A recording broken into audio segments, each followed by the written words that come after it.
Male, measles, and more.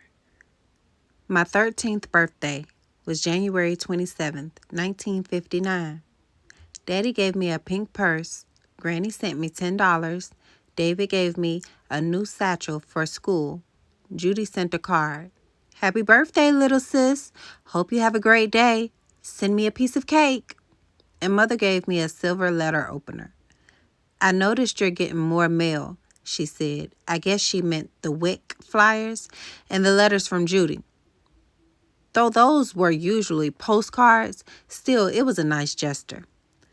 Look, Mother pointed out, I had your name engraved.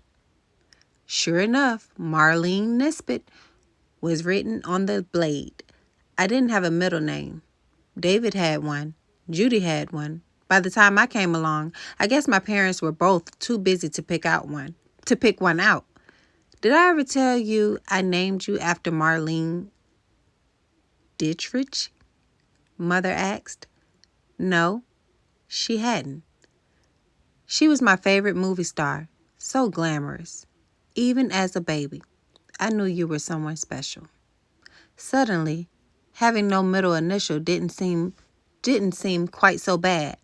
I ran my finger over the engraved letters and slipped the letter opener into my new purse along with the black feather from Liz. While my talking experiment was going well with Sally and the other kids at school, I still couldn't figure out how to speak to Mother. The problem was we hadn't had a conversation in so long, it seemed like we didn't have anything to say, so we didn't talk. And by not talking, we made it even worse. It was like a repeating decimal. You can divide 10 by 3 for as long as you want, but all you're going to get is 3.3333 with ever more threes after it. There had to be some way to finish the problem. Daddy and I talked after dinner while we did the dishes, and once I caught Mother watching us, envious, as if she were trying to figure out the easy flow of conversation she and I could never catch. The next day, I didn't feel quite right. I dragged myself through school, determined to show off my new stuff. Nora liked the letter opener. Sally liked the money. But when I got home, Betty Jean took one look at me and ordered me to go up to bed. I didn't complain, not even when she bought me a bowl of chicken soup and ordered me to open my mouth. Betty Jean pulled my lower lip gently and looked at my gums. Yep, white dots. Girl, you got the measles. She was right. The next morning, I had a fever, cough, and fine red spots all over my body, and all I wanted to do was sleep. Everyone else had had the measles. Of course, Mother and Daddy and Betty Jean a long time ago, and Judy and David a year or two before I was born. But I had a bad case. My eyes turned red, and I had to lie in the dark in my room hour after hour.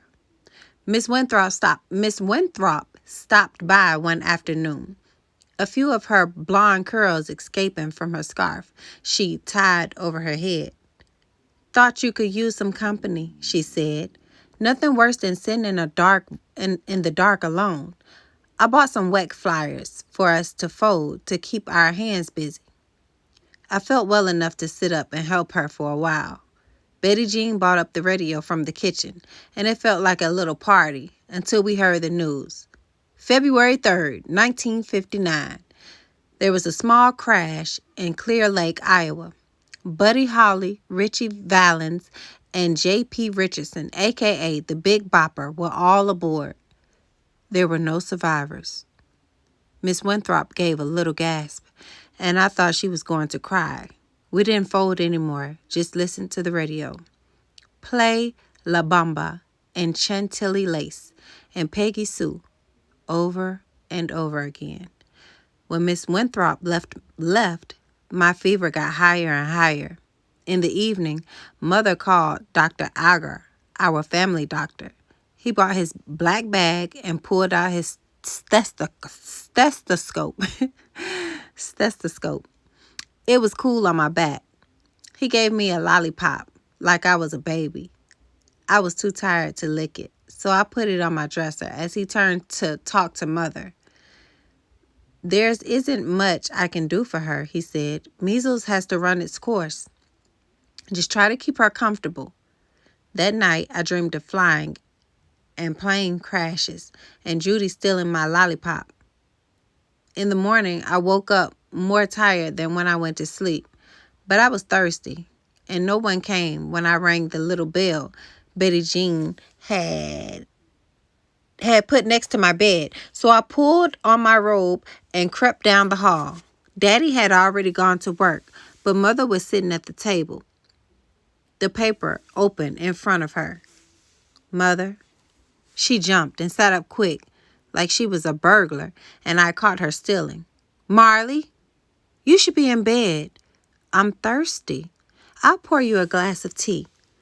I sat down at the table, tired by my walk down the hall. Mother went to the fridge. There was a big article in the newspaper about the plane crash and Buddy Holly. Underneath it was another, smaller article. Closed schools in Virginia reopen. School crisis in Little Rock drags on. Mother handed me a glass of tea and followed my gaze.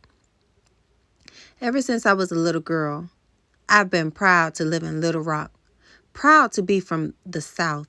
But it's been going on too long. I held my breath. Frankly, I don't care who she goes to school with anymore. I just want Judy to come home.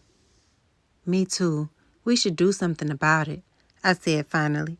What can we do? I went back to my room and brought out the box of flyers Miss Winthrop and I had been folding.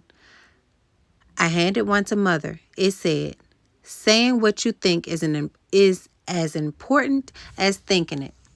Speak out for public schools. I sat down and started folding, and after a moment, so did Mother. We didn't say a word, but I couldn't help thinking maybe this was it. Maybe this was the way Mother and I would finally connect. Working on a project together had turned Liz and me into friends. Maybe it would work with Mother too.